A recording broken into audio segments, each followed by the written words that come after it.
This is to Good be recorded, right? afternoon. This is your host, Becky Steinbruner. Welcome to Community Matters. I am honored to be your host here this afternoon for the next couple of hours. We have some very excellent guests that are taking time out of their busy days to be with us this afternoon, and I hope that you will stay tuned, call in if you want, and really listen up to what they have to say. Our first hour will be with Mr. Tim Richards, representing his community up on Summit Road area, where they have been fighting a 151-foot cell phone tower from going in their rural backyards, and they're going to be before the County Board of Supervisors with an appeal. It's kind of a reverse of what usually happens, so you'll find this of interest. They'll be going before the board next Tuesday. That's our guest, the first hour.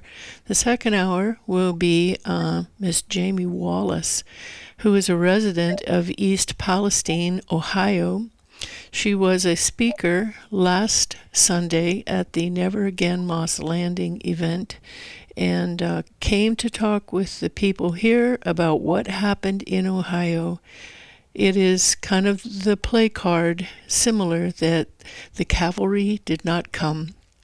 Those public agencies tasked with the responsibility of protecting the public's health and safety did not act. And that's kind of what we're seeing here in our area regarding the Moss Landing Vistra fire. So that will be our second hour. To begin, I'd like to thank Satellite Workspace and Digital Media Center for having such a great facility here where the Santa Cruz Voice studio is.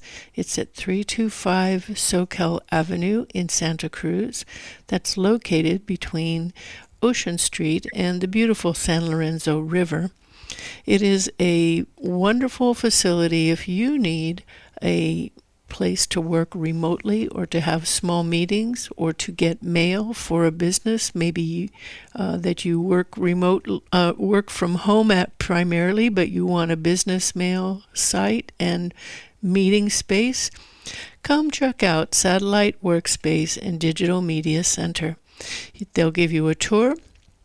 On the second Wednesday of every month, you can come use it for free and try it out and see how it works for you. It's clean, quiet, very friendly, and an excellent place that you might want to check out for your needs. And we share this space with community television, a great gem in our society, in our community. I want to say that for those of you who love the Santa Cruz County Fair, the entry guides are now out. So look for them in the local feed stores and the libraries. The theme this year is hay bales, piggy tails, and ewe, as in the female sheep. You. So look for those and plan to attend the Santa Cruz County Fair that will be September 10th through the 14th. And I anticipate that Santa Cruz Voice will be there, as we have in the past, broadcasting live from the fair. So, again, welcome to Community Matters, and I am your host, Becky Steinbruner, and I am now joined by phone by Mr. Tim Richards, who is working very hard. Thank you for taking time today, Tim, to explain to our audience what's happening in your neighborhood and how we can help you. Go ahead, Tim. Introduce yourself, please. Yeah, so my name is Tim Richards. Just a minor correction. I live up here on Summit Drive and not Thank you. Road. Oh, yes, I'm Um, sorry. so we're at the summit of the Santa Cruz Mountains. Summit Drive is actually the highest point elevation in Santa Cruz County. Not to be confused with Summit Road, which is the highest point elevation of Santa Clara County. Thank you. So we're just across the ridge on a different ridge. We're 15 minutes from the ocean, about 2,600 feet elevation here in Bonny Doon. And yeah, we live in a small rural residential neighborhood. That's the zoning. And roughly 2-acre parcels throughout our very quiet and peaceful neighborhood. I've enjoyed living here since September of 2021. We bought a property that had burned in the CZU wildfire complex after it burned. So unfortunately, the prior owners lost their home here in the fire. And unfortunately, about 40% of our neighborhood burned down in that fire. So we've all been rebuilding or trying to rebuild since August of 2020 when we got devastated by the fires up here. And unfortunately, since then, we've also been fighting a proposed monopine cell tower that is trying to be built on 186 Summit Drive. So unfortunately, there's a parcel in the center of our neighborhood that's owned by a company called CTI Towers. They're a company that makes their money by building cell towers all around the country. And unfortunately, they own a piece of land in the middle of our neighborhood, and they want to build a 140-foot tall monopine cell tower right in the middle of our neighborhood. Now, in theory, we do have zoning codes in the county that protect us from this. The code says that nothing over 75 feet can be built in a residential neighborhood with the rural residential zoning, unless some pretty key exemptions are met. And yeah, basically, the county and the staff of the county have found that those exemptions can be met, and therefore the project should be approved. Luckily, and that's been the party line at the county since the zoning administration. The project passed its zoning administrator. We then formed a group called Bonny Doon Residents for Responsible Cell Coverage, so that we could fight that decision and appeal it to the Planning Commission. And luckily for us, we were successful on February 12th at appealing the decision of the zoning administrator to the Planning Commission. That's amazing. I just want to say that is amazing. We felt so heard by the 3 planning commissioners that voted on our side. So yeah, I'm very, very happy that happened and grateful. Of course, to be expected, the CTI Towers appealed the decision to the Board of Supervisors. On May 6th, the Board of Supervisors, at their jurisdictional hearing on the matter, did decide to take up the matter as a de novo hearing, which is going to be happening this coming Tuesday, June 10th. The Board of Supervisors meeting starts at 9, but we're not until agenda item 10. So I'm assuming we're not going to start until closer to 11 on our item, but it just kind of depends on how long it takes. So, the way that we're rallying support is for anyone that believes that you shouldn't have cell towers in residential neighborhoods that are 140 feet tall, which is almost double the allowed height for any building structure in a neighborhood normally, then we invite you to please join our cause, help us deny this tower, which would create a dangerous precedent to make rural residential zoning meaningless in our county. And just so you know, this, if approved, this would actually be I believe, the largest cell tower in Santa Cruz County. From all the records that I can find, I can't find any other records of 140-foot towers. There's a couple that are 130 feet in Watsonville.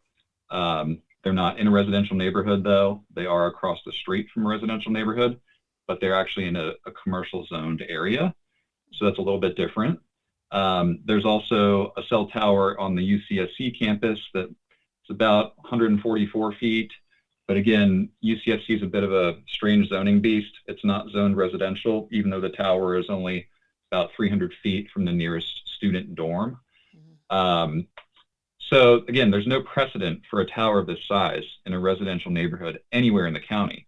So anyone who believes that should be the way that things stay, we need your help on Tuesday to help keep things that way. And I'll just note one more thing before taking a pause for reflections and questions.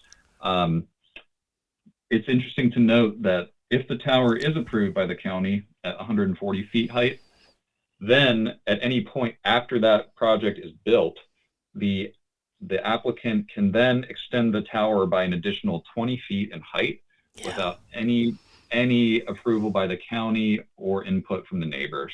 Yeah. So really what we're talking about is a 160-foot tower that's going to be in the center of our neighborhood, because it's not a question of whether, but when that tower height will be extended, because we have the CEO of CTI Towers on public record at every single hearing to date saying he would prefer that it's a bigger tower.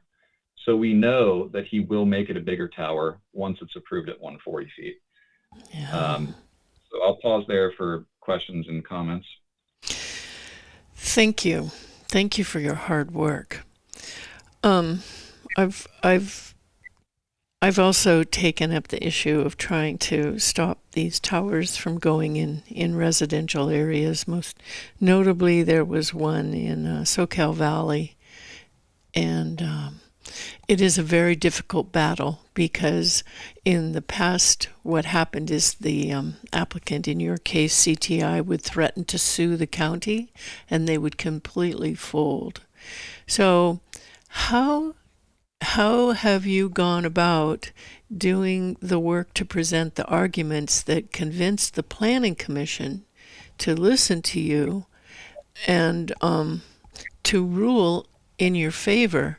We've always heard, and I say we, other groups that I've worked with, we always hear our hands are tied. So what did you do differently?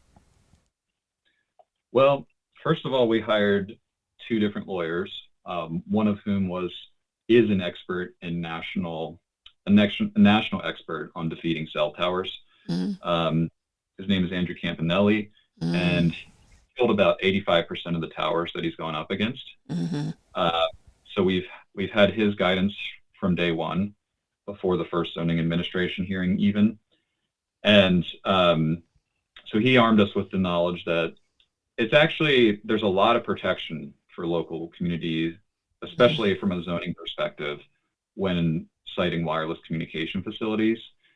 So, again, the county is able to say no. Yes. And they're able to cite several things, including zoning, including visual concerns, including property value concerns. The county itself has incorrectly stated that they cannot rule to protect private view sheds or property values, but this is actually incorrect. Federal courts around the country have held that both of those reasons are valid grounds for objecting to and denying wireless communications facilities. So we have extensive case law to prove that the county is completely wrong on this point. So, I just kind of kept speaking truth to power and pointing that out. Even though the staff was saying the wrong thing, even though the zoning administrator was saying the wrong thing, mm-hmm. even though the chair of the Planning Commission was saying the wrong thing in the hearings, I just pointed it out every time that it came up. No, that's incorrect. Look at the case law. Mm-hmm.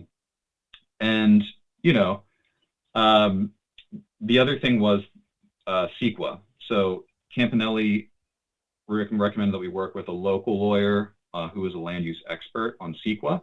Mm-hmm. We chose Bill Parkin, and Bill successfully helped us force CEQA review on the project. They tried to waive CEQA review at zoning planning in their first hearing in 2024, said, no, you have to do a CEQA report. Mm-hmm. So that bought us about 11 months, actually. Mm-hmm. And during that time, we strengthened our case, we did more research. And then when the CEQA report came back, we were able to argue that the findings were not sufficient because it didn't look at the height extension to 160 feet. It didn't appropriately address the issue of microplastics, and that our argument was that a full environmental impact review was needed.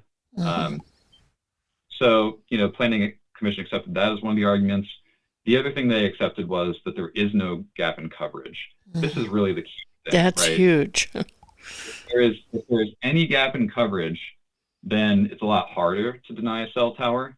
And believe me, AT&T and CTI are trying hard to promote the false narrative that there is a gap in coverage up here. Mm-hmm. The reality is that we're one of the few areas in Bonny Doon that does have cell coverage. Mm-hmm. And that's because we're on the summit and we have line of sight to San Lorenzo Valley, where there's plenty of towers.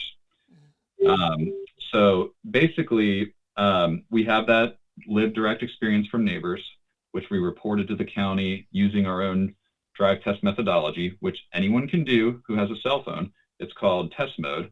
You enter the phone into test mode, and you can basically get readings of how strong the signal is, and any signal strength of 128 dBm or higher, lower, because it's listed in negatives. So negative 128 dBm or anything between that and 0 dBm is a signal that can actually work to place calls and text messages. Mm.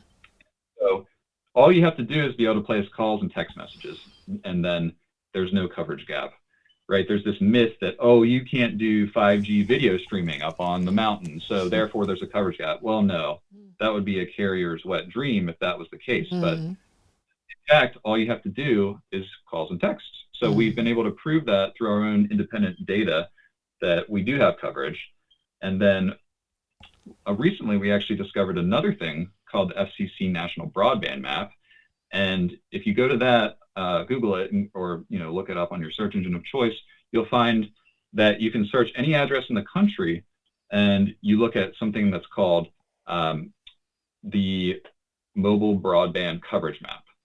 And basically, this is a map that lists outdoor stationary mobile coverage from any provider at any address anywhere in the country. Wow. And so we've actually found this after the Planning Commission hearing. A lawyer came up to me and said, hey, look, if you want to learn some interesting propagation map data, go look up the data that AT&T used at the California Public Utilities Commission to claim that there was plenty of service so they could remove landlines and their obligation as a carrier of last resort. I said, okay, I'll look into that. I ended up being able to track it down, and sure enough, AT&T cited the FCC National Broadband Map in front of the California Public Utilities Commission as proof that there's plenty of coverage in our own neighborhood. And so that's why they were trying to remove landlines from our neighborhood immediately, because according to the FCC broadband map, which, by the way, FCC doesn't do its own research on this. They rely on the coverage data that the carriers provide to them. Oh. And the carriers actually have to provide the FCC this coverage data twice a year. And this data has to be provided to the FCC under penalty of perjury by the carriers. So they can't lie about this, because this data can be used to give grants and such from the federal government. And so if this data is incorrect, they could face criminal charges. Interesting. So in effect, this is the closest thing that we have to a gold standard bearing data about propagation maps nationwide. And so all we have to do, and this is what we're going to be doing on Tuesday, is go to the commission, the Board of Supervisors, and say, look, AT&T certified under penalty of perjury to the FCC that they have outdoor stationary coverage in this entire region. In fact, it's so strong that they argued to the CPUC that they could remove their COLR duties and rip out landlines in our neighborhood. How can they say that out of one corner of their mouth, and then out of the other corner of their mouth say that here, look at this other propagation map we made, and it shows no coverage. You should believe us, Board of Supervisors. Yes, indeed. And is the carrier that CTI tower builder plans to lease out, or whatever they do, is it AT&T or is it another cell carrier? Well, it's going to be all of them. All of them. The anchor carrier that they're using to try to justify a gap in coverage and therefore justify the need for a tower is AT&T. Good. So our job is to focus on talking to every single neighbor that has AT&T and being like, hey, can we use your phone to do drive test data to prove that there's coverage throughout the whole region, just like the FCC map says? And so far, we've already conducted one drive test. We're going to do several more. But I just did it this morning with one of our neighbors who has AT&T. We had coverage on every single road in our region, except for two tiny stretches of road, 0.1 and 0.2 miles each. So bear in mind, AT&T is claiming there is zero coverage in this whole area. So for us to find that there's those two tiny gaps in reality shows that they're bold-faced lying to all of us. Yeah. And their own data submitted to the FCC under penalty of perjury. That's correct. Now, that's great. one more layer of nuance here that I need to bring in is, so if you look at the FCC National Broadband Map mobile broadband section, you'll see there's two tabs. One says outdoor stationary, which means you're outside sitting there. So there is coverage for AT&T there. But there's a second tab that says in-vehicle mobile. And that means if you're driving in your car, you also have coverage. Now, on this tab, the only carrier that certifies coverage is Verizon. And so the county staff has already co-opted my argument about the FCC broadband map. And they said, oh, look at in-vehicle mobile. There's nothing for AT&T there. Therefore, the FCC National Broadband Map supports us in saying that there's a coverage gap. And to that we say, well, actually, the FCC National Broadband Map on the in-vehicle mobile tab is incorrect. We have found our own independent data that the FCC maps that AT&T submitted are wrong in that respect. And so there's actually something that I just noticed an hour ago. There's something called a mobile challenge. And if you click on it, the FCC has its own app that you can use when, if the information on mobile coverage submitted by your provider does not match your experience of that coverage, you can dispute that information by taking your own in-vehicle challenge speed test on your mobile device using an FCC mobile speed test app. Excellent. That is excellent. So that's what you're working on now, between now and Tuesday. Between now and Tuesday, we're generating every single dispute to this data that's completely incorrect that we can using the FCC's own app. Yeah. Excellent. For those of you just joining us, welcome. This is Community Matters, and I am speaking with Mr. Tim Richards, a Bonny Doon resident working very hard with his community to oppose having a very tall cell phone tower in their backyard. And it is literally in your backyard, isn't it, Tim? Yeah, for me, it's about 900 feet from where I sleep. And so this gets to the next important point, which is our hands are tied because the FCC is a captured agency. Yeah. They are owned and operated by the wireless industry. Yeah. This has been actually proven through peer-reviewed scientific research that concluded it's a captured agency. In fact, it's so definitively established that the Environmental Health Trust sued the FCC for not updating their scientific data since 1996. So we're talking about 29-year-old data the FCC is using to say that wireless phones and cell towers are safe based on 29-year-old data. So the Environmental Health Trust successfully sued the FCC in 2021 because they had to use the latest science, and they still haven't updated it 4 years later. Incredible. So unfortunately, because it's a captured agency, our hands are tied. We can't reference the latest scientific data, which exhaustively proves that anyone living within a 1,500-foot radius of a cell tower has increased chances of cancer and numerous other degenerative diseases. This is all scientific data available on the Environmental Health Trust website. That's the real reason why we don't want this tower here, because we don't want to get cancer. I don't care what the thing looks like at the end of the day. Of course, I don't want it here. I don't want to see it. It's going to be ugly. But the real reason that we're against it is because it's going to give us cancer and degenerative diseases. And the very obscene, evil thing about it is that we can't, the county cannot decide to deny it based on that reason. I know.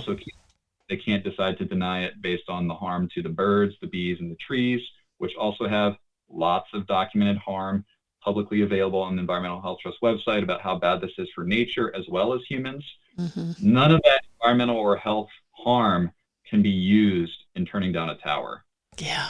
So it really diminishes the issue to these technical questions, which is completely inappropriate, but that's the tools that we're working with. Yeah, that has always bothered me so much because, as you say, the FCC has not updated its information in almost 30 years, and the health dangers and risks are real, and that's been documented many, many times. Um, Yeah. so I just applaud you for taking this battle on. It is a hard road, as you know, and you've done an excellent job. Um, I bet that you get, and I'm on your side. I'm gonna say that, but I have heard in fights that I have worked with other communities in this, I've heard people come in and say, we need this because we need to have good emergency response coverage. What is what is the county saying about this? Their need for emergency response communication. Is that why the county is fighting so hard to get this in for CTI? Well, I don't know. I can't answer with an honest Yeah, understanding why he is working so hard to get this approved for CTI. Um, I'm I'm very confused about that. I plan to launch a Freedom of Information Act yes, investigation against the staff members that have been shepherding this so hard for the industry. yeah. Um, because I do believe there is corruption there, but I can't confirm that without researching it, of course. But anyhow, I earnestly don't understand that, but there is a subset of people that are claiming we need this because it's FirstNet, it's emergency response stuff. Um, you know, I to that I say, look at what happened in the wildfires here. Mm-hmm. We have a neighbor on Patrick Road just down the street, 1,000 feet away from the proposed tower site. He had a 180-foot tower before the fire, and we have camera footage from that tower of it burning in the wildfire. Um, so if we were to have another wildfire emergency here, which, by the way, these towers are fire hazards. They do blow over. Yes, There was just yes. a recent case of that in Pennsylvania. Only 70-mile-per-hour winds completely toppled a cell tower there. Wow. Up here on the summit, guess what? We regularly get 90-plus-mile-per-hour winds in the winter. Yeah. It is a legitimate danger that it could fall over. It is a legitimate danger that it could go up in flames and cause a forest fire. There's dozens and dozens of documented examples of this on the Environmental Health Trust website. So I actually think it's more of an emergency risk than it is an Yeah. emergency remedy. Because if there was a wildfire again, it would go up in flames just like the other tower. And we actually saw that in the Pacific Palisades fire in LA in January. Every single terrestrial tower in that region burned to the ground. Wow. And our neighbor Brian, who lives 215 feet from the tower, is a first responder, went down to LA to help. Guess what they were using to do the first responder work down there? Radio, I'm guessing. Actually, Starlink. Oh. So they used satellite communications and basically set up satellite responses because the cell towers on the land burned up. And so there's actually already right now FirstNet is available over Starlink. There's devices you can buy that set up FirstNet over Starlink, and they're a couple $1,000s each. We could deploy multiple of these units all around Bonny Doon and then be totally set for emergencies Mm-hmm. of any type, right? Mm-hmm. And so really acknowledging that we already have satellite up here. Our neighbors get great satellite internet. We can get FirstNet over satellite. It's just silly to try to Yeah. build a tower in the middle of a residential neighborhood to think that that's going to help with emergency response somehow. Yeah. We actually have testimony from our neighbor who is a first responder that cell towers get jammed in emergencies and they have to use radio and they have to use Starlink instead. Like, it's just not a true argument. Mm-hmm. I agree completely. Now, what would you like people to say if we are able to come or call in at Tuesday's Santa Cruz County Board of Supervisors meeting on item 10?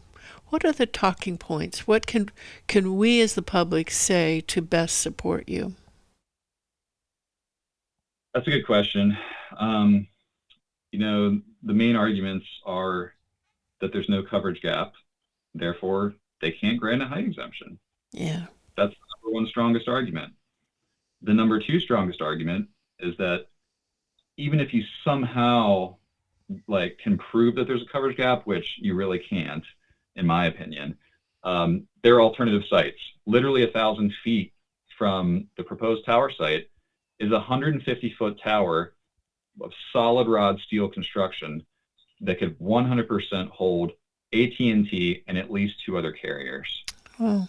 And the county, under the TCA, is legally required to look at co-location and enforce co-location at existing sites first. Yes. And so the county is making a ridiculous argument that they can't co-locate there because if they did so on the tower as it exists, the coverage wouldn't be equal to the coverage at 186 Summit. And that's based on carrier-submitted propagation maps, which, as we know, can be manipulated to fraudulently say whatever they want to say. Yes. We heard that at the last hearing from the AT&T engineer. The question of him was asked, well, what about these propagation maps? Like, how do we, how do you guys generate these? And he's like, well, it depends on the probability, and it depends on the liability, and it depends on blah, blah, blah. It was the most convoluted answer. You can listen to it on the YouTube recording. And everyone just kind of got way more confused after he was done talking for a few minutes. And the truth is that the propagation maps are highly fallible. They're highly biased and can be manipulated to show whatever the carriers want. Yeah. So, and the county is not obligated to give them equal to or greater coverage. They're just required to give them comparable coverage. Uh-huh. So it actually can be worse coverage, and they are not entitled to equal to or better coverage in the alternative co-location site. Yeah. So that's a key point that we really need to hammer home, is that even if you somehow grant there's a coverage gap, which please support the neighbors in their independent analysis that there isn't, as well as please look at the FCC broadband map that AT&T submitted that shows that there isn't. Even if you grant that, you have to co-locate on the existing tower, whether it's that tower at 125 Patrick, or there's another tower at there's another PG&E substation across the street on 333 Robles Drive. They claim that they talked to PG&E and PG&E wasn't interested in putting a tower there, but they repeatedly claim this with no evidence. Mm-hmm. There's no letter from PG&E stating that. There's no call transcript from PG&E stating that. So we need to see evidence of PG&E saying that. Otherwise, the county is obligated, again, under the federal law of the Telecommunications Act, to fully pursue that alternative. Yeah. A third alternative site is just down the road at the McDermott Fire Station. The county is actively under negotiation to build a 150-foot cell tower there, where there's currently a 70-foot temporary tower. It will be an AT&T tower, and that will meaningfully change the coverage in Bonny Doon. And we believe that the AT&T needs to consider the impact of that site before claiming that there's a coverage gap here. Basically the county's duty is to ensure that they don't build redundant, unnecessary towers that cause harm to neighborhoods and aesthetics. Mm-hmm. And if they approve this tower, they'd be doing exactly that. Because again, we have an existing tower only 1,000 feet away that Justin Cummings and his office worked very hard to rebuild after the fire. Mm-hmm. And everyone needs to know that Sheila McDaniel, the same staff person who is pushing this tower so hard, she fought that tower at 125 Patrick Road. She fought it tooth and nail. Gosh. And so why does she fight the tower 1,000 feet away and say, no, you can't? But she's trying to bend over backwards to do everything that she can to accommodate an application 1,000 feet away. It's completely hypocritical and completely nonsensical. Yeah. Yeah, I've had many interactions with that planner, and you really have to scratch your head as to what's going on there. That's for sure. Um, I'd like to open it up to callers if you'd like. Tim, would you be agreeable to that in our last 20 minutes? Please. Okay. Thank you so much. Please call in if you're listening and want to join our conversation with Tim Richards, leading the Bonny Doon neighborhood to fight a 140-foot tower that could be added on 20 feet more and be the highest, most obtrusive cell tower in a residential area in the county. We have to fight this. If you'd like to join in the conversation, please call in 831-265-5050 and join the conversation. If people want to write in, we can certainly do that too. That's correct, isn't it, Tim? Yeah, I don't know where you get that, but yeah, happy to respond over writing as well. Mm-hmm. People can go to, by looking up simply Santa Cruz County Board of Supervisors, and on the June 10th agenda that will come up, and you'll see then when you click on the HTML version of the agenda, you'll see all the information on the first couple of pages how to contact the board about that. I would not trust sending correspondence only to the planner. Make sure that it goes to the board as public comment for item number 10. That's the item for this cell tower, and follow the points that Tim has laid out here. As you have said, Tim, people cannot validly argue anything to do with health effects, which is just ridiculous and really is proof in and of itself that they. Let me qualify one thing about Please, that. Yeah. Anyone who's doing public comment can say anything they want about health, and I invite them to. Yeah. And I invite them to reference the science, of course, but the public's allowed to say whatever they want. The only thing is they just need to understand that the Board of Supervisors cannot make their decision based on those grounds. Yeah. That being said, it's a completely valid reason to be against all cell towers, and the board should be reminded that this scientific reality exists that we're collectively forbidden from talking about by a captured federal government agency. Yes, very well put. Where would people find information about this issue to help inform themselves more?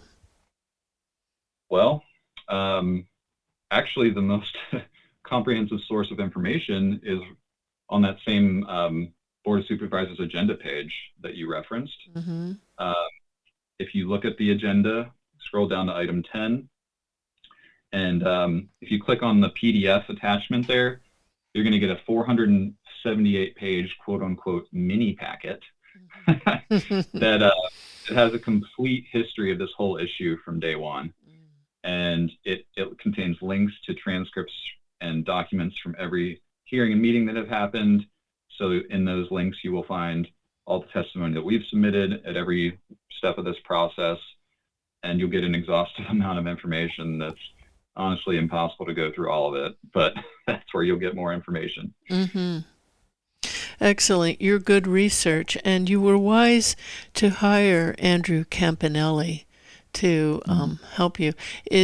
When I saw you represent your neighborhood at the Board of Supervisors meeting, you did a fabulous job. I really commend you. And are you still being guided in any way by legal staff, or are you doing it all yourself? No, I've retained 2 additional attorneys that are different from the 2 I mentioned earlier. And basically I needed to up the ante. Unfortunately, Andrew Campanelli's bandwidth was constrained and he couldn't personally be involved with my case. So I knew I needed stronger guns than his staff that worked under him. Yeah. And so I hired another lawyer, um, Bob Berg, and he's written an excellent letter for us that will hopefully be available on the agenda item packet soon. And so he's given us a very strong 30-page argument against everything that the staff is incorrectly saying. He's also connected us with an expert witness that we are using to dispute the coverage gap points. This expert witness, his name is Kent Chamberlain. He's a PhD who is the president of the Environmental Health Trust. He started doing expert witness work, and we hired him to write a 14-page expert witness report that is definitively proving that there's no coverage gap in this area. So before, we didn't have our own expert to dispute the claims of the quote unquote experts on the other side who are just paid industry shills. Yes.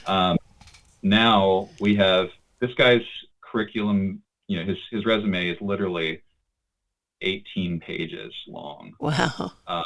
He's a world-class expert. He's done peer-reviewed scientific literature about radio frequency radiation.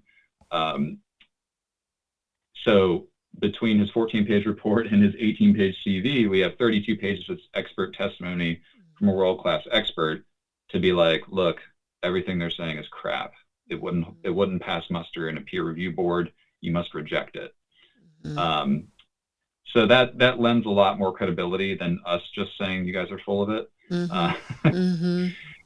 So between our expert witness and our expert lawyer, we're going to be coming out with much stronger arms, basically, in this fight.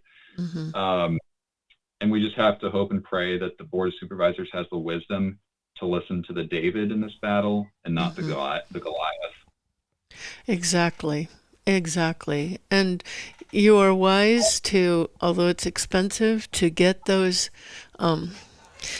expert witnesses that have such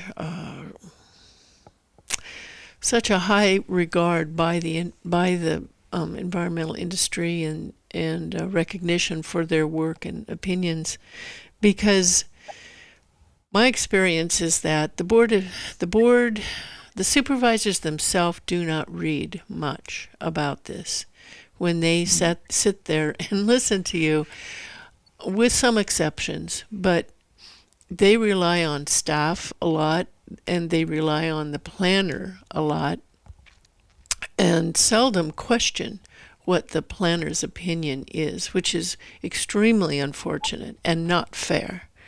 But having a couple of good legal guns there is going to be a great thing.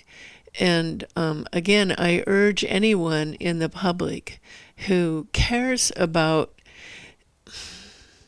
the health and safety of people to attend this hearing next Tuesday, June 10th.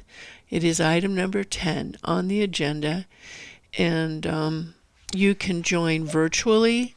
That information is also available on that front page of the agenda packet, which you can find by going to the Santa Cruz County Supervisor's website and click on, over on the left, meeting materials. You can watch live stream. You can watch the entire meeting by clicking live stream. And you can call in if you can't get down to be there, but I always encourage people, if you are able, to go and have a physical presence there. It really helps a lot. So do all that you can. This matters a lot because we're talking about not only just essentially dismissing the importance of what our county code is, but also the health and safety of the people, in this case, in the rural Bonny Doon area. If you'd like to join the conversation, we've got about 10 minutes left, and I welcome you to call 831-265-5050. Tim, you mentioned a term, monopine, which may be a foreign term if people have not watched things like this before, do you want to describe what a monopine tower would look like? Yeah. So basically, the idea is everyone knows how ugly these towers are. No one wants them where they live because they're so ugly and they're eyesores. So there's actually an ordinance in the code that you need to camouflage them somehow. And so the way that they're choosing to camouflage a lot of these, and especially in rural areas like ours, is by trying to make them look like trees. So basically, they make a big monopine, they call it, which is a fake plastic tree, for lack of a better term. And we've learned that, yeah, they're made out of PVC plastic, so it's like a big fake Christmas tree. That's the difference being it's more than 100 feet tall. But on an 120 foot tall monopine, there can be north of 8,000 pounds of plastic on this thing. And ours is proposed at 140, which we know will become 160. So we're probably talking north of 10,000 pounds of plastic that's going to be on this thing. I don't know if you've ever had a fake plastic Christmas tree in your living room, but those things lose needles and shed even in an indoor environment. The same thing happens tenfold in an outdoor, dynamic, natural environment. They routinely shed plastic pollution uncontrollably all around the areas in which they're sited. They can have windblown debris fields exceeding a radius of 300 feet. Especially those 90-mile-an-hour winds that you get up there in the winter.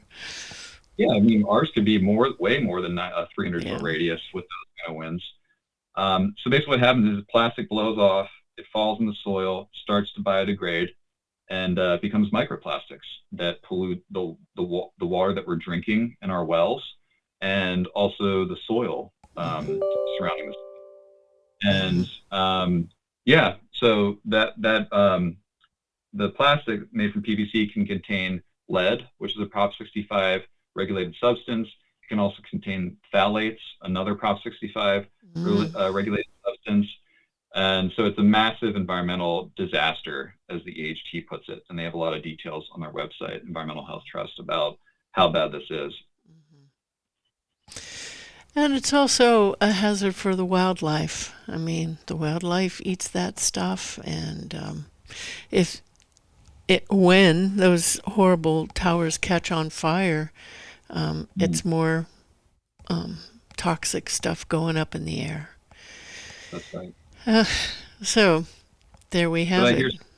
Did I hear someone join, or what was that noise? No, I was actually looking up this agenda item on the county supervisor's website, and it popped up with something if I wanted it to update, and I do not. And I'm sorry for the noise, because I was reading through this morning from my home, and in the agenda packet it says it's a 151-foot tower, is what it says on the agenda. That's correct. It was there's confusion about it because it was originally proposed as that. The only bone that the zoning administrator threw us was cutting the height from 151 to 140. Is what they accepted as truth for the lowest height that could meaningfully fill the coverage gap, the purported coverage gap, which we know doesn't exist. So they cut it down 11 feet, and so 140 is the current proposal, which, as we know, actually means 160. So we're just trying to make that clear when we're talking about this. How did you and Bill Parkin, the attorney, convince the county that there did indeed need to be California Environmental Quality Act review? Because the county always says it's exempt. How did you make and successfully win that argument? Again, people are able to reference on the agenda the links for the past agendas. So if you go into the Planning Commission notes from March 27th, 2024 meeting, you'll see the arguments that Bill and I submitted. And basically it's his brilliant review of all the case law around California in other similar cases where CEQA review was required. Mm-hmm. And there was no way that the planner could make the argument that it was exempt after he said all that. Mm-hmm. That is really amazing, because I have worked with communities that have hired attorneys. There's excellent attorney named Ariel Strauss, who fabulous, worked for Green Fire legal firm in Berkeley, and he made a brilliant argument too, supported by multiple legal case laws, and they basically just threw it out and paid no attention. So I am so grateful that you got someone, a board, a planning commission that finally listened, that actually paid attention to what you were saying. And I will continue to hold that good thought and hope for your group on Tuesday at the Board of Supervisors meetings. What do you anticipate will be your greatest challenge in convincing the board of everything you've laid out? Is so you have your expert witnesses, your legal. What do you think might be the one hole that they will try to pick up and run with? I think that they might. So the coverage gap thing is like, the county code got rewritten to be the carriers certify the coverage gap, which is obviously starting the hen house. So it's going to come down to that, right? Because on their own propagation maps they submitted to the county, they're saying there is a coverage gap. But on the propagation maps they submitted to the FCC, they're showing there is no coverage gap for outdoor stationary coverage. But there is a coverage gap for in-vehicle mobile. Yeah. So there's going to be an argument about which of those is more important. And there's going to be an argument about us getting them to acknowledge that the FCC and AT&T provided data is incorrect and that we have the evidence to prove that. So that's going to be the hardest part of the argument, is to get into the technical quabble and just like, are they going to listen to our experts or the industry's experts? Right? That's going to be what it comes down to. And as you say, the point about the co-location, that is the county's focus in words, that whenever possible, these facilities should be co-located, and that is indeed a possibility here. I will tell you, one time in a fight, this argument came to the table, and the carrier presented what they called proof that they had sent certified letters to property owners around the area, and nobody responded. But I noted that their certified proof of certification was not valid. It had not been sent through the post office or anything, and the board accepted that. It is shocking. So, Tim, I am going to hold good thoughts for you, and we've got 30 seconds. I want to just say thank you for taking time to be here today. I know you've got a lot on your mind, and thank you for your good fight on behalf of all of us, because this can be in anyone's backyard. Thank you. Thank you. And I'd like to thank Trina Barton, the planning commissioner that led the no vote on this project, for her wisdom and listening to the people. And I'm hopeful that the board on Tuesday will follow suit. Excellent. As do I. Thank you very much. We're off the air now, but I want to thank you for your time and your good work. And I will submit a letter. I can't be there in person, but I will submit a letter. And thank you so much.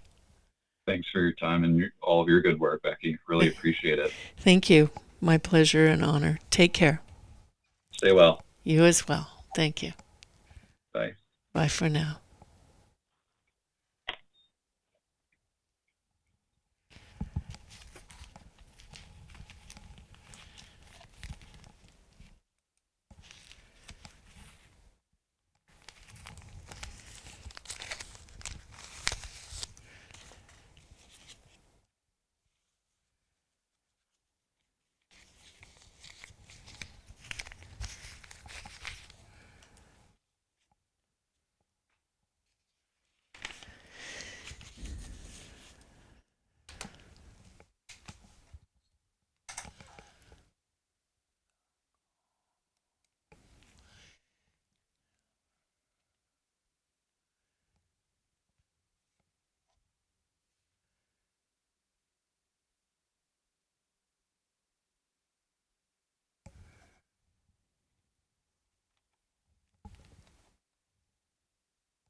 Hello.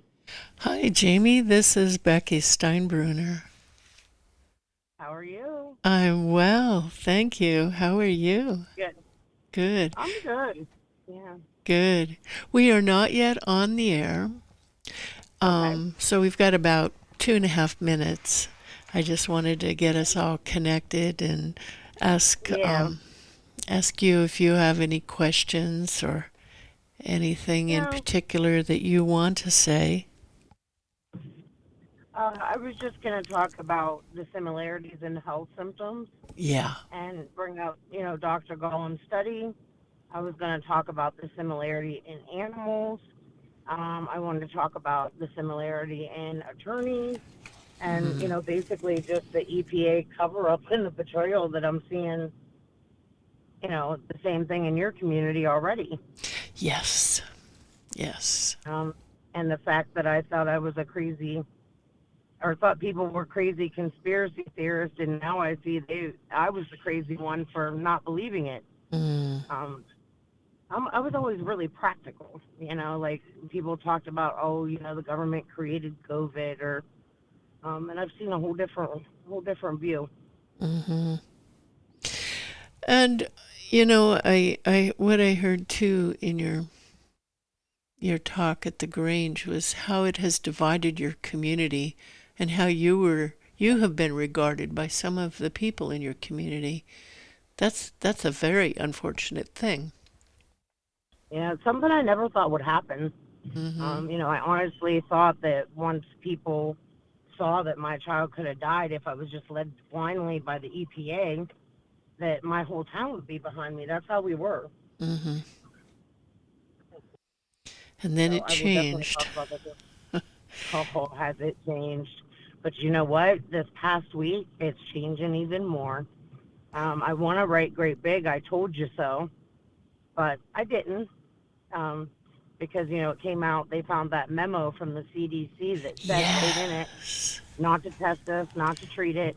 We found the emails from FEMA where they called us the local vocals and said not to talk to us. And we just put out some emails where they broke protocol and put the federal EPA in charge of communications because they wanted to control the narrative. Gosh. Oh yeah, And they being who? the EPA. The EPA. They're the ones that took over the narrative. Uh-huh. Um, we didn't even know for like 4 days what was on that train. They kept calling it the chemical of concern. Oh, goodness. Well, why? Because it stays in your system for 3 days, so they didn't tell us for 4. We're going to be Um, on the air here in about 5 seconds, Jamie, and we'll talk about okay, all of this. Thank you so gotcha. much. Thank you.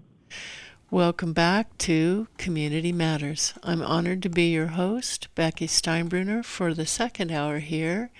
And again, want to thank my previous hour's guest, Mr. Tim Richards, for fighting,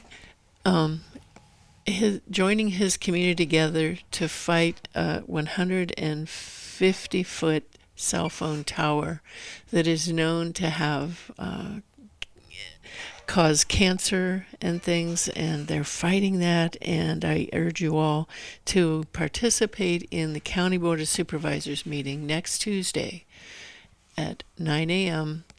when item 10 eventually will come up. We're not sure when it will come up, but it should be within the first hour and a half. Be there in person if you can. You don't have to speak. Just be there to support them in numbers, and call in, write in if you can. My second hour guest is truly a gem as well.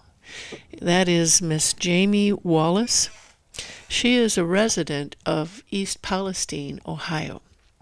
And I have her on the phone here with us today to talk with us about the similarities of what happened in East Palestine with a train derailment full of extremely toxic materials, how that was handled, how it was covered up, and continues to be a problem in her community. The similarities of that with the Moss Landing Vistra Battery Fire.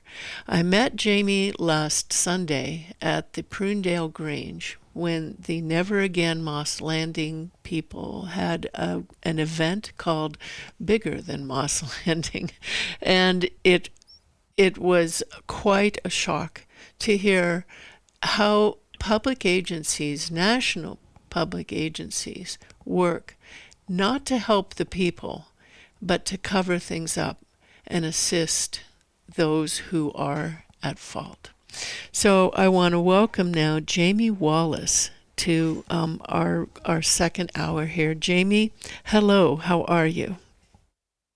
I'm good. How are you? I am well. We have a lovely coastal foggy day here in the Monterey Bay, and I don't know what it's like there in East Palestine, Ohio, but I want to thank you for taking time to be with us here today. I hear a bit of background noise. I don't know where. I'm sorry. We just got down to the river and I was getting my family out of the car. Oh, bless your heart. I hope you're going for a picnic or something fun. Fishing. We like to fish. Oh, yeah. Well, I want to... Go ahead. That's one of the things that, the derailment took from us, is nature. Yeah. That's where I find my peace. That's where we've always, come down to the river to go fishing.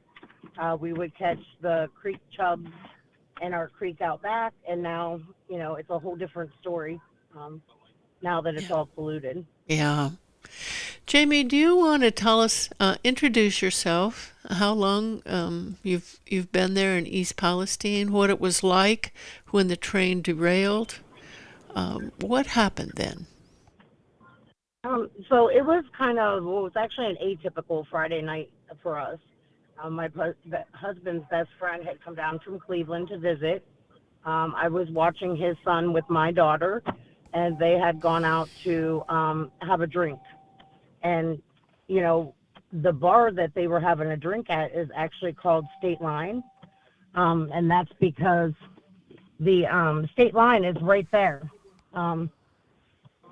Babe, I need your fob quick. My phone went off. Mm-hmm. I still hear you, if that helps. I am so sorry. No, it's this technology. I hope you didn't hear me yell at my husband. No, you're doing fine. Thank you. State Line. And that's the state line they're all out now. With Pennsylvania, is that correct? Right, and I think Pennsylvania really got forgotten about. And, that bar, you could literally put 1 foot in PA and one in Ohio if you stood in the parking lot. Mm-hmm. So we're not talking about even miles from the PA border. It was right on the PA border. I had called my husband. My mother called and said there's been a derailment. That's how we, find out things in this small town. So I immediately called my husband, and he's like, oh, it's right behind the bar. You just don't want me out drinking with my friend. And, typical. Hung up. 5 minutes later, he called me, and he said, I'm on my way. He said, it looks like the gas station's going to explode. They then started evacuating people within a 1 mile radius. We had officers going door to door. Of course, that was a slow process. I found out to evacuate from my mom before, I found out from any officials. We found out later, not only was there no emergency system to let us know to evacuate, but Pennsylvania residents never got told to evacuate. Wow. It was total chaos. We live in the middle of the country, so we have one hotel that's about 15 minutes away. The rest of them are 45 minutes away. We ended up, the hotels were filling up. We just stayed with my brother in his hotel room because we thought we were going home in the morning. So that's, that was kind of the first night of it. We didn't know what was on the train. We were never told. Even in the days to follow, we kept getting told it was a chemical of concern. Oh. But they would not tell us what the chemical was. Oh. So I went, they were saying that the tanker was going to explode, is what they said. And if it exploded, there was one tanker of vinyl chloride they were talking about, that if that exploded, it would throw shrapnel within a mile radius. So that was their reasoning for evacuating within this mile. It was Sunday. This happened on a Friday. Once we found out that we still weren't going to be back in our home, we got our own hotel. And on Sunday, I had to go back to our house. People talk about like get up and go bags. Like, you don't even think in that moment of everything that you'll need. And we had forgotten our prescription medication. And before we left, my husband and I kind of had a discussion. He said, what are we going to do when they lift the evacuation? I said, we're going to go home. If the EPA says it's fine, it's fine. As soon as I pulled in my driveway, the most contaminated creek is called Sulphur Run. When 85 different fire departments came in the night of the derailment, we have West Virginia, PA, and Ohio right in that tri-state area. Our firefighters were told that it was malt liquor and to treat it like a house fire. This happened right next to the Sulphur Run, so they were spraying hundreds of thousands of gallons of water onto those chemicals and washing them right into the creek. As soon as I got out, as soon as I pulled in my driveway, I didn't even get out of the car yet, I started coughing. My chest was burning. I was breaking out in a rash. My lips were burning and tingling, my nose, and you could smell that smell. And I look over, and there's chemicals just free flowing down the creek. It was at that point that my entire image of the country I live in changed. I knew it wasn't okay. I didn't need the EPA. I didn't need degreed scientists. I didn't need anyone to tell me that it wasn't safe to have my child there. Yeah.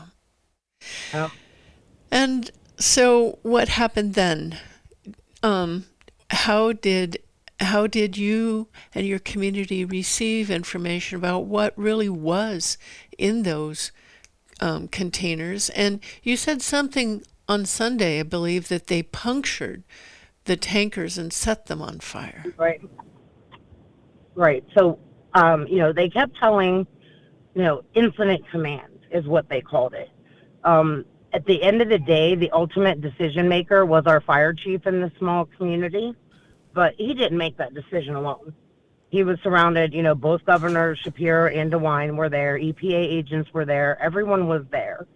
And what they decided to do, they brought up a team from Texas who kind of, I don't know if they blew it up or pounded a hole in it. Somehow they punctured these, because it went from the one car of vinyl chloride to they wanted to blow up 5 of them, which people still don't understand why it went from 1 to 5 if only 1 was in danger of exploding. But anyway, so they dug ditches.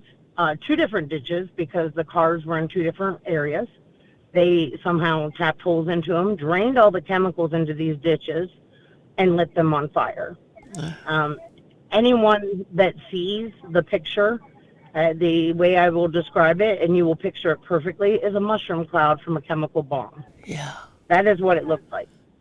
They were supposed to do it earlier in the day, and they didn't. So it hit an inversion layer and spread out. And just went everywhere. We had the NTSB investigated it, and what they found was there was no need to blow those tankers up. That Oxy Vinyls, who owned the vinyl chloride itself in the tank, told them that it was not going to polymerize, which is what they thought would happen to it, that the tanker was cooling down, that they just had to wait on this tanker to cool.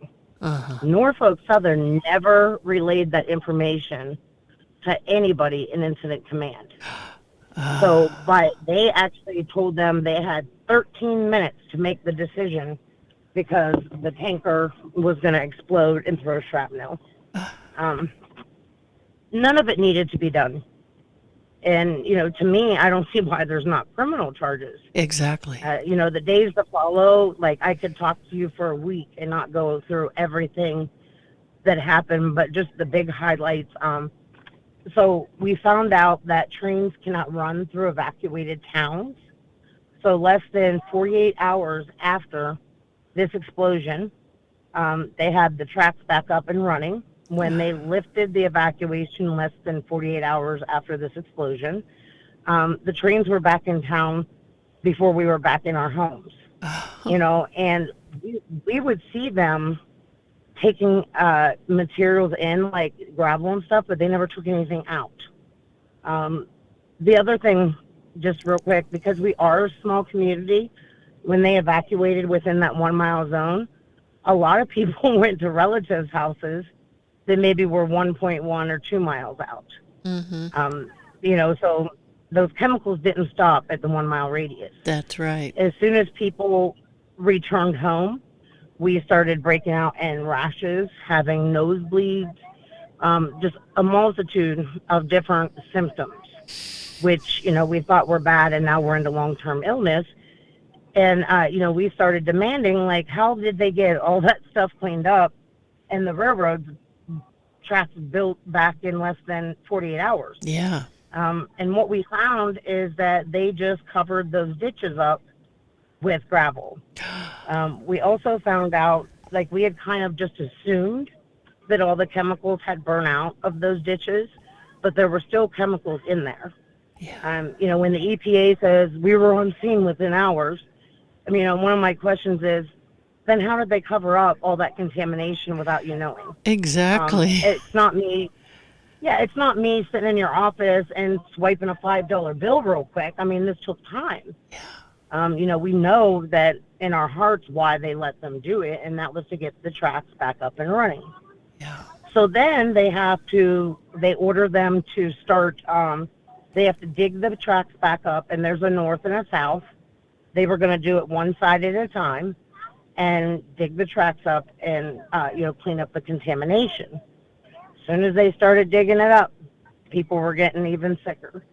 So they did what was called a voluntary evacuation. So that way they didn't have to shut down the railroad. Oh, no. You could voluntarily leave your home, and Norfolk Southern would pay for it. You know, of course, this whole time we're being told everything's fine, and we don't know why you're getting sick. And I actually had the opportunity to sit down with the EPA, and they said, well, how do we gain community trust back? Quit telling us we're not sick when we know we are. You know, so then they started using the phrase that they could not find a pathway to exposure. My house being so close to the creek, they were coming in our houses. You could opt in to do some indoor air testing, and they would take this little PPID machine and walk through your house. We later proved that it didn't pick up all of the chemicals, and other chemicals it couldn't even detect at the right levels to know if it was safe or not. I threw a fit, and I said, there is no way in heck I am taking my daughter back in that house. Yeah. The creek that runs less than 10 steps from the place I was in has an embankment on each side. So it goes from 6 inches to 6 feet when it rains. And I'm not stupid. Those chemicals are going into the soil. Right. And I was running at the time, and my basement leaked. I got the toxicologist for CTEH, which is the railroad's contracted company. That was another thing. Right away, they put the cleanup, they put the testing, they put everything in the hands of Norfolk Southern. And my husband said, we might as well not even go. You know what they're going to say. And what he went into my basement, it wasn't even leaking. It just had moisture on the wall that was facing the creek. And he said, this is a potential pathway to exposure, and it's not safe. And I'm glad you didn't come home. The next day, Norfolk Southern called and offered to buy us out. You know, how much are you going to need? And we'll get you out of here, and we'll this and that. For a split second, I thought about it, and then I'm like, no. If they couldn't have just been wrong about my house. I mean, what are the chances the one house they were wrong about had the 6-foot-tall, red-headed Italian mother that wasn't going to shut her mouth in it? So I decided to go to that was the first town hall that we were having at our high school gym. Norfolk Southern was supposed to be there. They pulled out in fear of violence, is what they said. And I told my whole community, you know, the EPA, everything's fine, everyone in there. everything's fine. And you could see the mayor like running from me. It just happened to be on my birthday, February 15th. So my husband kind of went over and kind of snatched the microphone out of his hand, and he said, hey, my wife's been waiting too long, and it's her birthday. And at that point, I thought such a small, tight-knit community, very much a community that cared about their neighbors. In our community, if someone had cancer or a bad car accident, right away, we would all be doing fundraisers and, things of that nature to help that person. Yeah. And I really thought my community would stand behind me once they heard that a child could be dead and homes weren't safe. Yeah. Turns out I was wrong. So the town hall meeting happened with people there. Was the EPA there? It sounds like Norfolk Southern ran away, but was the EPA there? Yes, the EPA was there. We had legislators in the room. Fire department was there. Everyone was there. And to this day, not one of them have contacted me to see the video. Wow. That's something. Here's a little tidbit for anybody in this situation.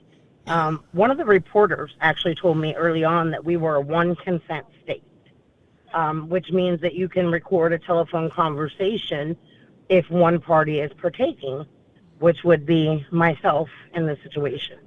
So I had everything on video because of the lies that we were already hearing, and also the fact that in my community, when I was 19, I used to like to get drunk and bar fight.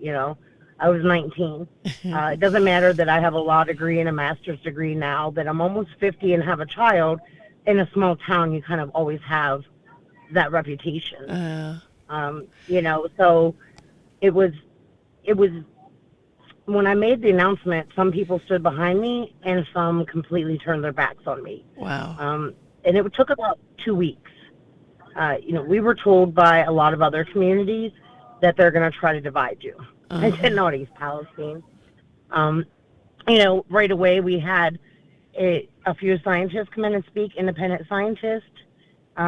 Stephen Lester, which I know I have connected to Brian in the Moss Landing community. He actually was the main dioxin expert for the state of New York in Love Canal. And now he oversees CHEJ.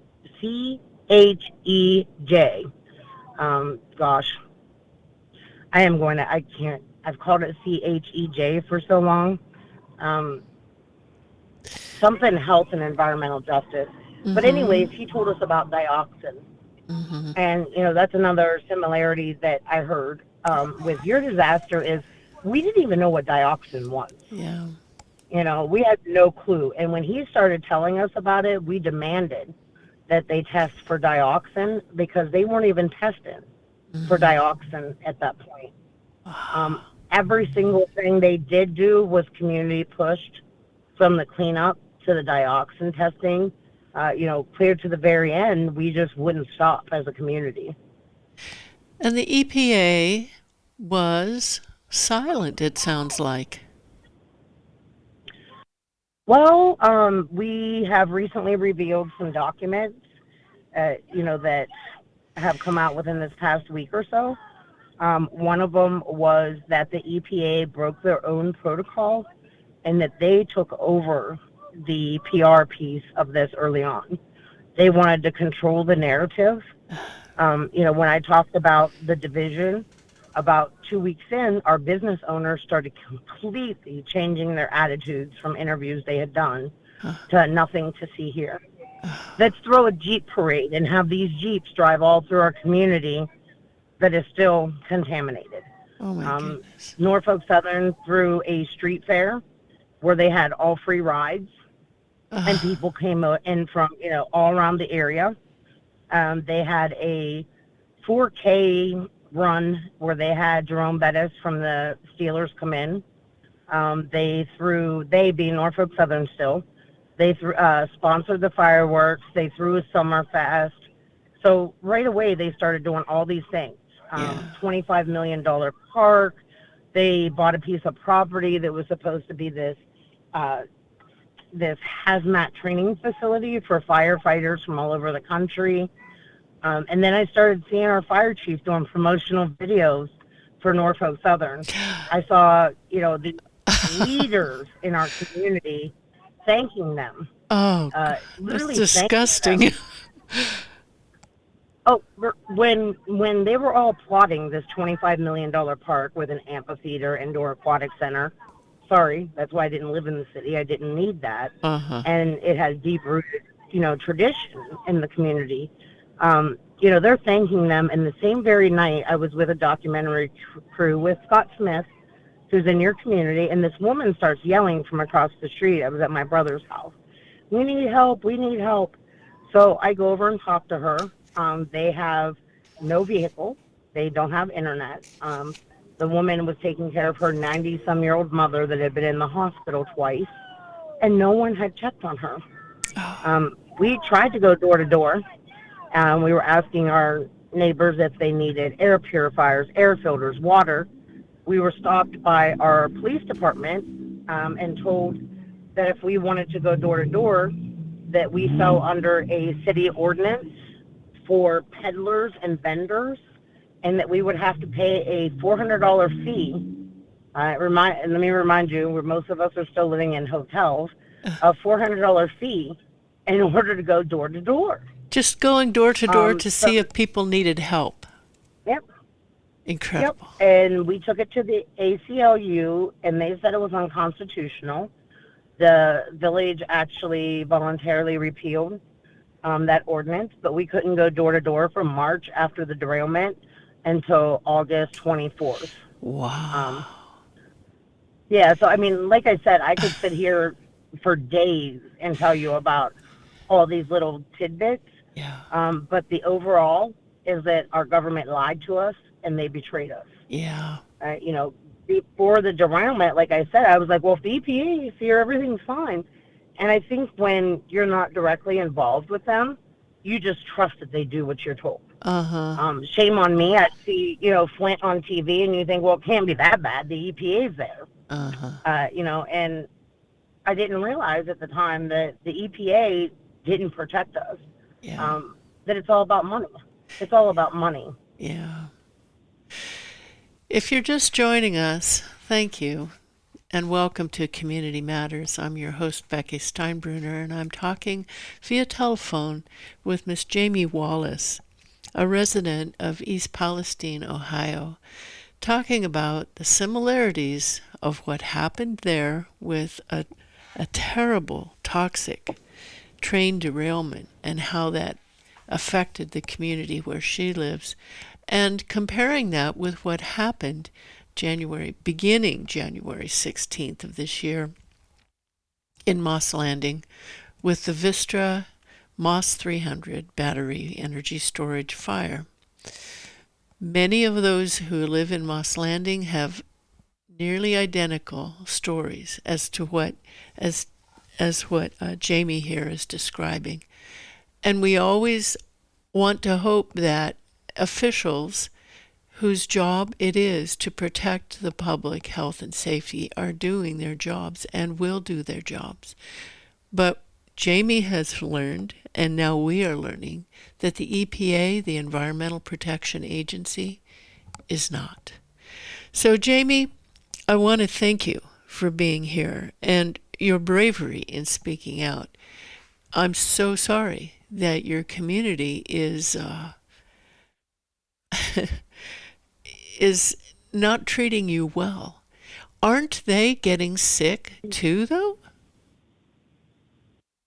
Well, one of our city council that was very outspoken about unity council, and we're a bunch of gold diggers and liars, and we find out 6 months later that his wife was sick and she was living out of town.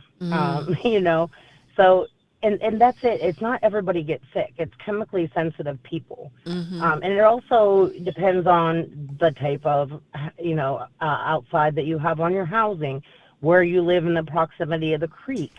So I would say about 50% of the community is having illness. The other 50 aren't. Our village, it's actually a village, but I might say city, They very much, like I said, stood by Norfolk Southern. And what we found out later on is that a lot of them were being paid. Our local businesses, they're being told this little sleepy town, the business is going to be booming when they put in this training center. And we find out, they have standing orders with Norfolk Southern, where Norfolk Southern would order so much product a month and take it down to Georgia and sell it. I talk about the fire chief who started saying that, doing promotional videos for Norfolk Southern, who also said after NTSB that if he would have, known that information, that tanker wasn't going to blow, that they still would have blew it up. His wife now has a full-time position at our fire department. His daughter is now the supervisor of the EMTs in town. Our assistant fire chief's daughter took a job with Norfolk Southern. She was the event planner. They did all this stuff in the news. They hired a local guy that worked for Norfolk Southern previously to be the community liaison. They gave him $1 million to spend on community needs. We're begging to have indoor air testing done. Nowhere. And he buys all of our kids ice cream cones, gets everybody's dogs groomed for free, haircuts.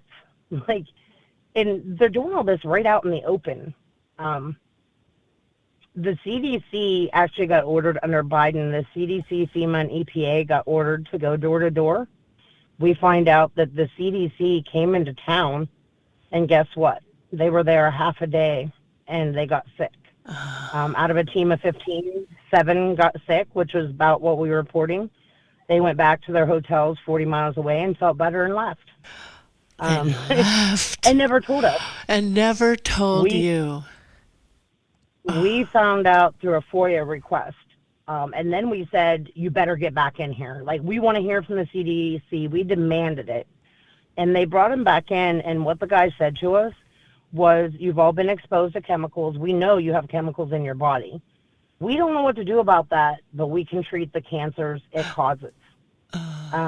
You didn't see that on the front page news. No. I have 47 immediate family members that live in that 1 mile zone. My grandparents were Catholic, so they had a lot of kids. So they didn't just say that about me and my 3-year-old daughter at the time, and my husband, and my mom, and my dad, and all my siblings, and aunts, and uncles, and grandmothers, and, all these people in this small community that I've grown up with. Yeah. All the people that didn't believe us are starting to change their tune this past week. And, one of the reporters asked me, how does it feel to be right? And I said, it doesn't feel good. Right. You always have that hope in the back of your mind that it's not true. Yeah. A lot of this land is generational. My parents live in a house that, was been in my dad's family for generations. When people say just pick up and leave, we don't want to leave. We want to know if it's safe. Yeah. And the other thing is financially. How do you pick up and leave when you have to replace every single thing in your home? That's right. I'm talking blankets and sheets and beds and couches, and I had to leave behind family pictures. Yeah. Those are the things that money can't buy. Yeah. And to watch it going on again, I truly hope that we can make a difference before another community had to go through this. Yeah. But we've been it's this is hard. I'm I sorry. know people are probably.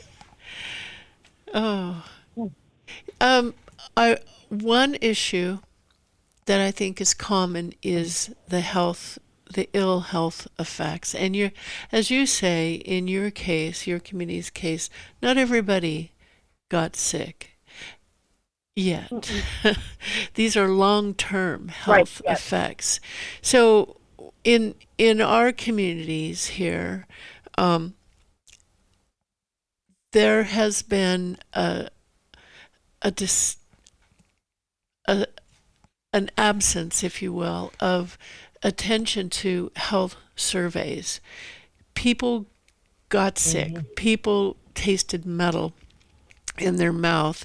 They had their skin burnt and peeling and itching and heaviness in the chest and lots of the same things, really similar to what you have described. And there was no recognition by Monterey County, where the battery fire happened, or just over the river in Santa Cruz County, that this was happening and had health effects. Finally, in Monterey County, they started a survey, but it was quickly closed and nothing has been continued. What happened in East Palestine regarding to that? Was there any recording or survey of people with their health effects? I mean, they did they called it the ACE survey. It was an assessment that was done through the county government, that showed that people were having all these symptoms, but it took, and I didn't learn this until after the derailment, it takes 9 months, the process does, to get a grant. So it was taking these researchers, 9 months to get in there and start studying us. But with chemicals, you need to be in there day one. Yeah. I have been working with Dr. Gollum from the University of California, San Diego. That's GOLOMB. And she actually worked at the VA when our Gulf War vets were coming home sick from the Gulf War from the exposure to the chemical burn pits. And the VA said give them psych meds. Yeah. That's the other thing I forgot to tell you. They were trying to convince us that we weren't sick, we were crazy, and it was mass psychosis. That's a whole nother, we weren't sick. I'm like, how does a 2-year-old, mentally make himself be covered in a rash, But we did eventually get some research money when Biden came over a year later. His own son died from cancer. Over a year, because he knew it wasn't safe. That's what I said, But his own son died from brain cancer from exposure to those chemical burn pits. And this is the same doctor coming in to study us. And what I found very early on is, this is stuff we don't know as normal, everyday, non-scientific residents, is that there is zero research on multiple chemical exposure. Yeah. So, for example, when they're saying, oh, well, we're below the reportable limit of vinyl chloride, when they get that reportable limit, they only subject that subject to that one single chemical. Yeah. So what happens if you're right below the reportable limit of 20 different chemicals? Yeah. We don't know. Yeah. So Dr. Gollum was able to get the PACT Act passed and get, the Gulf War illness recognized. She was a huge, huge part of that. And now what she's doing is she's comparing the symptom profiles of East Palestine residents to that of Gulf War illness. And, she did a case study on one person, and it's called Echoes of Gulf War Illness. So that kind of gives you an idea. One of the problems with the 9 months is that you forget. Like, some of the questions are like, within the 2 weeks after the derailment, did you have any of these symptoms? 9 months out, you don't remember that. Right. So what she has done for Moss Landing and also for Conyers, Georgia, is, the main part of the study are the surveys, and that's very low cost. So we are developing a general survey for Moss Landing and for Conyers. We do not have NIH funding for it, but one of the major holdbacks of the funding is participants. So if we can show that we already have, a number of participants that are interested, it's more likely that we'll be able to get NIH money. And the research is so important to me. One part of it is that, if my daughter has to watch me die of cancer when she's 15, or worse yet, I have to watch her at 15 go through cancer, at least I'll know that we helped another community so that another parent, another child doesn't have to go through that. Yeah. So it's for finding out what happened to our bodies, but it's also for the next community that this is going to happen to, because this could be anyone. That. Yes. I lived in East Palestine for 47 years and never once thought about trains full of chemicals derailing. You think about your car stalling on the tracks, or your foot getting caught walking across it. But, these dangers are all around us, and we always think that it's never going to happen to us. But these types of disasters happen every day. So don't think that you're above this. That's why I say everybody needs to stand up and be concerned. Mm-hmm. And what do you recommend? How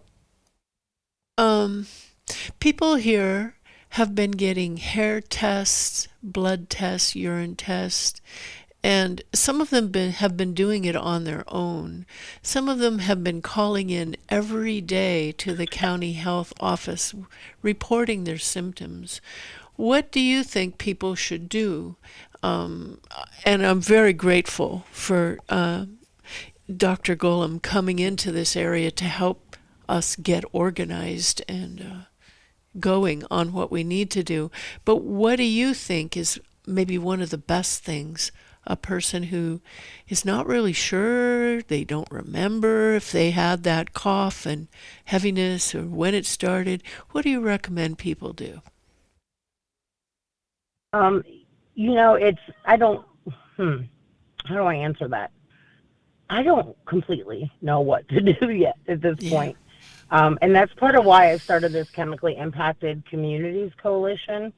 I want it to be threefold.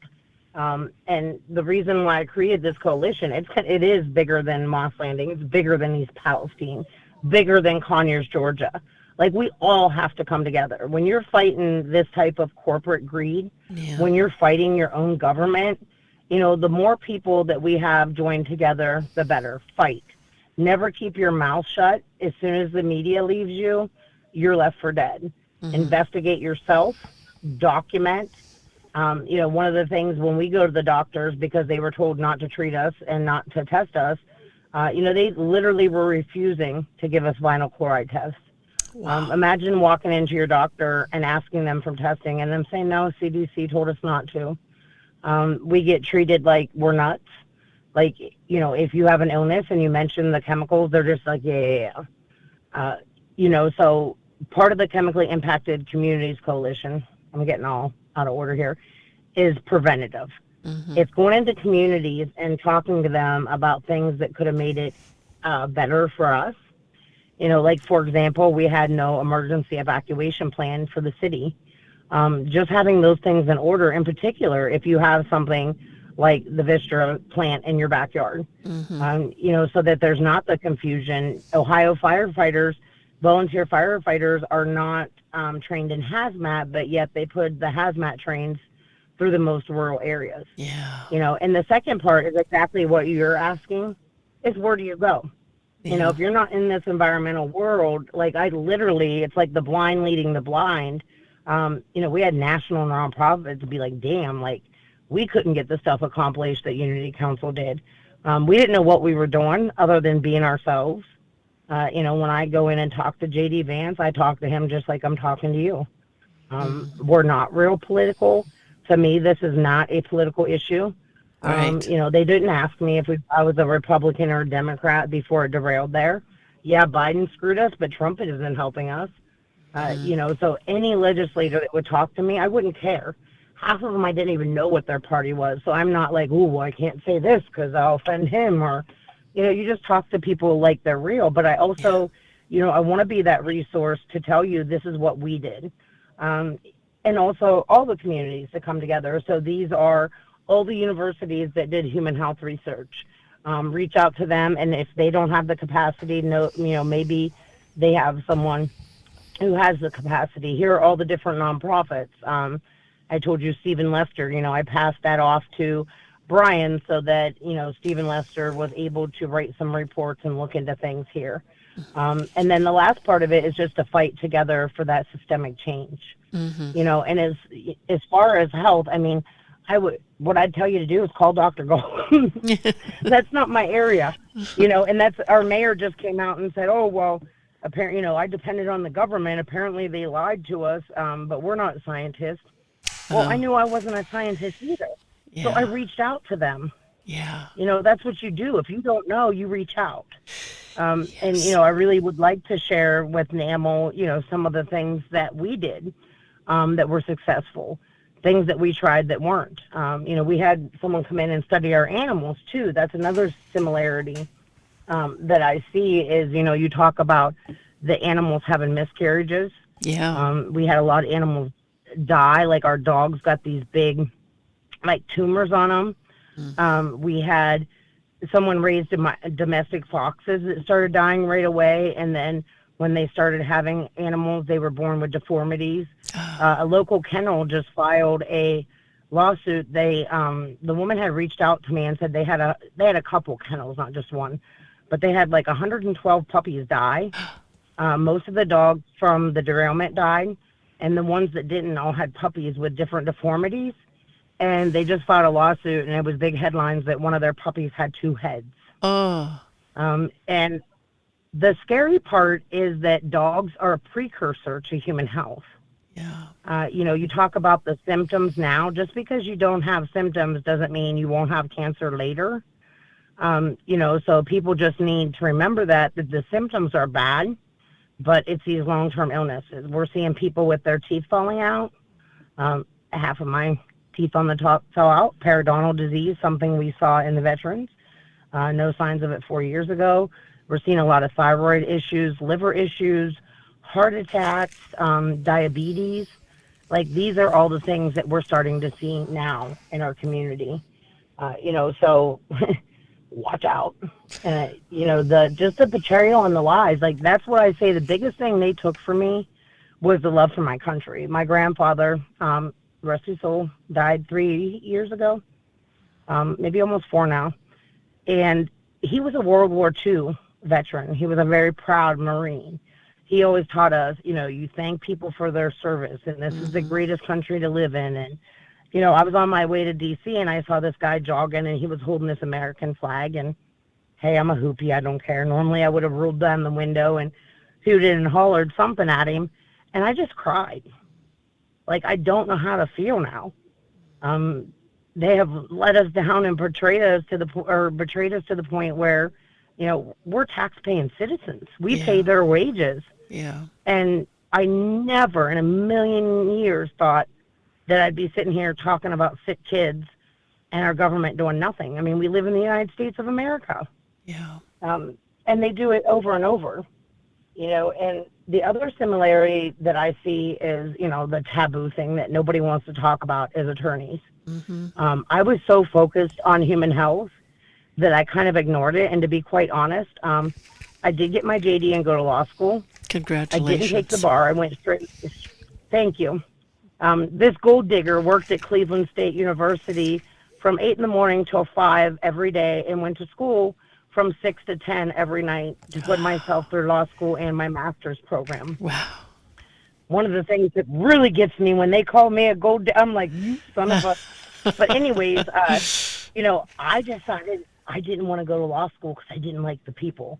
They were all the stereotypical snobby, and I'm like, I'm not like these people. Yeah. So I'm not going to lie, I have a little PTSD from law school.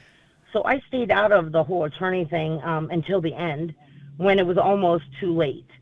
And, you'll see this biggest class action lawsuit settlement. It was all these same attorneys that I found out invade all the communities early on. I'm not Aaron Brockovich. I'm not telling you this for money.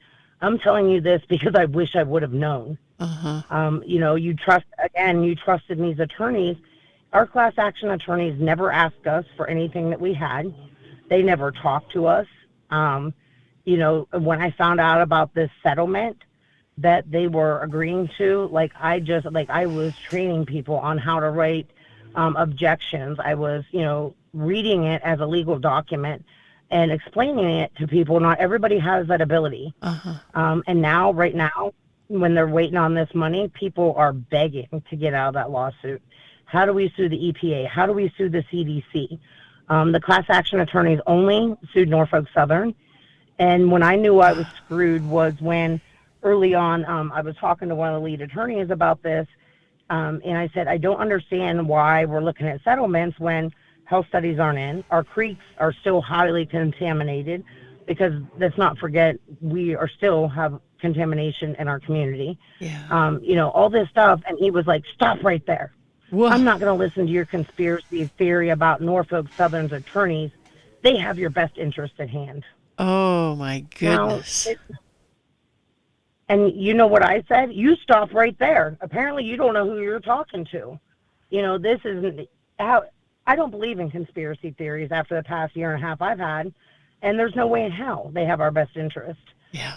You see the big lawsuit settlement, but what they don't tell you is it was going to be approximately $70,000 per household, and that was in the 1 to 2 mile zone. So if you look at my family of 4, that would have been $17,500 each. But wait, they're deducting all the money they spent on keeping us temporarily relocated. Some families, it was over a year. So they would be getting $0. Also, they were only taking property damage. And then they got some kind of weird side deal thing with Norfolk Southern where you could get $10,000 to sign away all your rights to your medical. They held a town hall where they had a toxicologist tell us 0 cases of cancer, 0 long-term health illnesses, and they told us that this personal injury money would be 2 people's hands before Christmas, and this was the end of September. People are still waiting. And I did not hear one person say, I took it because it was a good deal.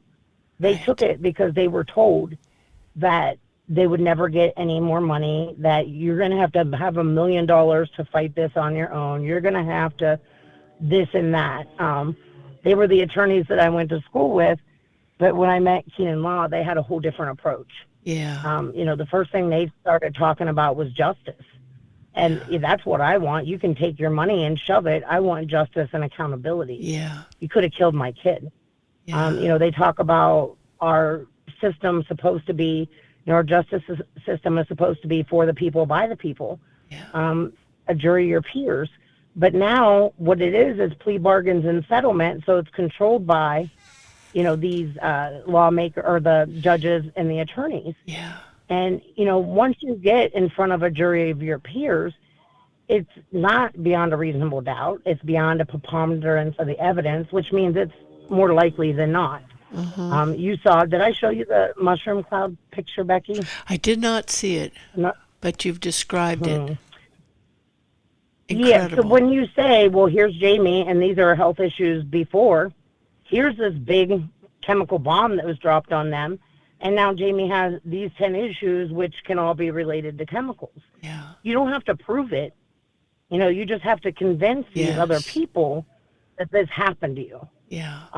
And had it not been for Keenan coming in last minute, I know I would have been screwed with the other attorney I found, because I just, like I said, I waited till last minute. I avoided attorneys like it was the plague. Mm-hmm. It made me sick how they, transcended on the community like a bunch of vultures.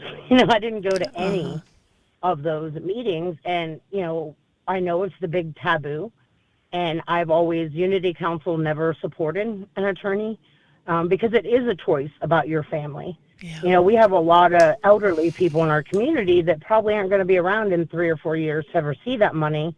That was like, just give me the money, But I have a 5-year-old now. Mm-hmm. So do what's best for your family. Even if, you already have attorneys, you can always talk to other attorneys. Mm-hmm. Make sure that you get the information. Make sure that you get an attorney that's responsive, an attorney that wants to know, what your symptoms are, that wants to know if you have any evidence that you've collected on your own. Just really do your homework, because even though it's not about money, it is. That's the only way to hurt them, is through the money. And we deserve that. I want to make sure we still don't have, since we didn't get a declaration of disaster, we still don't have health insurance. My mother-in-law just passed away Sorry. in March, 61 years old. We found her sitting in her chair, had a heart attack. Again, it's the not knowing, was it from the derailment or wasn't it? And it was like trying to find the money to bury her. Yeah. We're one of the poorest communities in the state of Ohio. Like, how are we going to bury our children? Bury ourselves if, we don't have health insurance and we have to quit working to take care of our child, or they have to quit working to take care of us. Like, the very, very least we deserve is health insurance. Yeah. And we can't even get that. Wow.